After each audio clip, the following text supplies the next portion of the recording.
Welcome back to another episode of Motogp Mac, and today we're going to talk about the San Marino Grand Prix that just happened at Misano. Now, Jorge Martin won it from Marco Bezzecchi, Pecco Bagnaia, Dani Pedrosa, Maverick Vinales, Miguel Oliveira, Marc Marquez, Raul Fernandez, Luca Marini, Johan Zarco, Alex Marquez, Aleix Espargaro, Fabio Quartararo, Brad Binder, Franco Morbidelli, Augusto Fernandez, Fabio Di Gianantonio, Stefan Bradl, Taka Nakagami.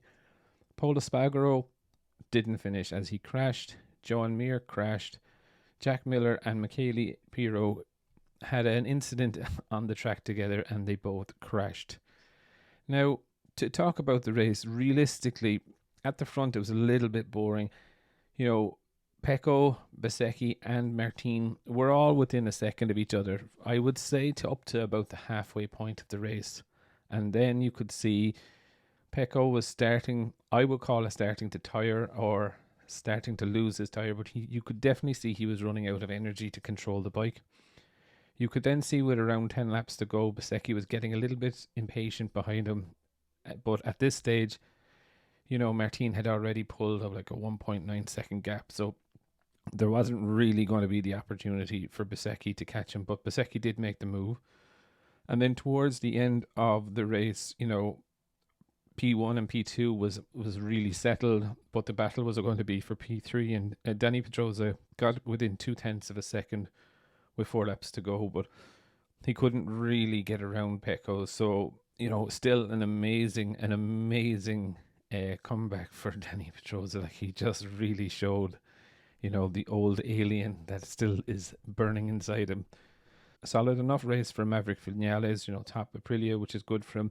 Kept slightly honest with Miguel Oliveira. Now, Miguel was a bit behind him, but again, good to see 2 Aprilias in the top 6. A really good race for Marc Marquez. You know, he was going to struggle anyway today, but a couple of people crashed out ahead of him as well, which helped him gain some spaces.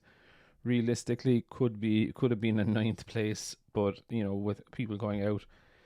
Raul Fernandez, really good race for him. Call him out there. You know, he was battling with Marquez for 7th, so could have been 3 Aprilias in the top 7, which would have been really, really good for him. Poor enough performance, I would call it, for Luca Marini, seeing as he is a VR46 Academy person.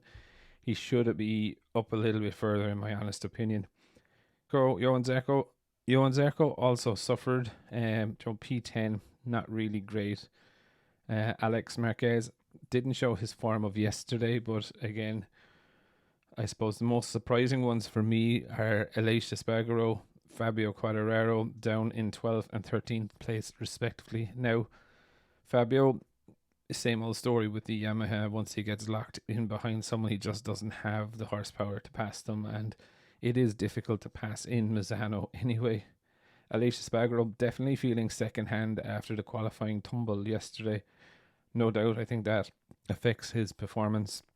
Brad Binder, for myself, and 14th. This is actually a really good ride from Brad. He was running well, do you know what I mean, behind the 3 Ducatis, and then he lost the front and crashed.